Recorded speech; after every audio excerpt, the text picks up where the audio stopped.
Before I love you was a phrase. In the time of the first language, when words were not sounds but shaped intentions, the Pharaoh of the sun and the Queen of the two horizons met in the sanctum of shared breath. Their union was not a matter of the heart, as later ages would romanticize, but a matter of cosmic necessity. The world was still unformed, its laws yet unspoken. He was 𝗕𝗲𝗄, who wore the 𝗕𝗵𝗿 of the rising sun. Its stripes, the paths of stars yet to be fixed in their courses.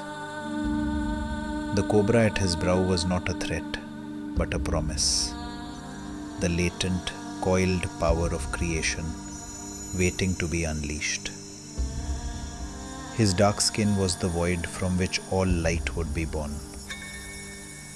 She was 𝗓𝗏𝗄, who wore the crown of the unified kingdom. A structure of such complexity, it mapped the very principles of reality. The false beard at her chin was not a pretense of masculinity, but the sacred symbol of a speaker of law, one who gives shape to chaos. Her dark skin was the fertile silt from which all life would spring. They did not face their people, but each other. Between them hung the unspoken covenant, heavier than any stone. The intricate hieroglyphs covering the chamber were not yet history. They were a blank contract, waiting to be filled by the consequence of their union. He did not take her hand. She did not smile. Instead, he offered his open palm, facing upward.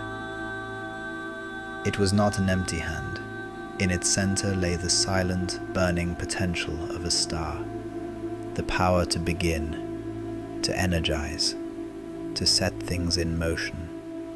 She met his gesture, her own palm facing downward.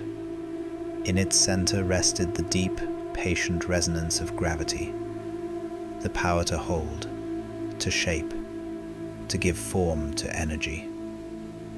As their palms met, not quite touching, but hovering a hair's breadth apart, the space between their hands became the universe's first crucible.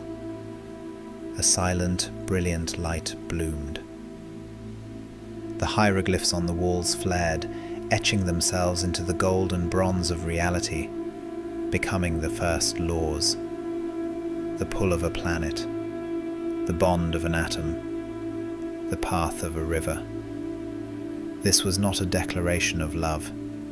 It was something far more profound. It was a mutual recognition of absolute, equal power. It was the agreement to build a world together.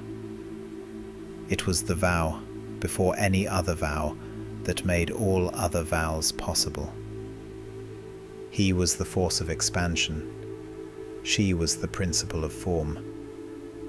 And in their silent, solemn exchange, the concept of we was born, making the words I and you possible eons later.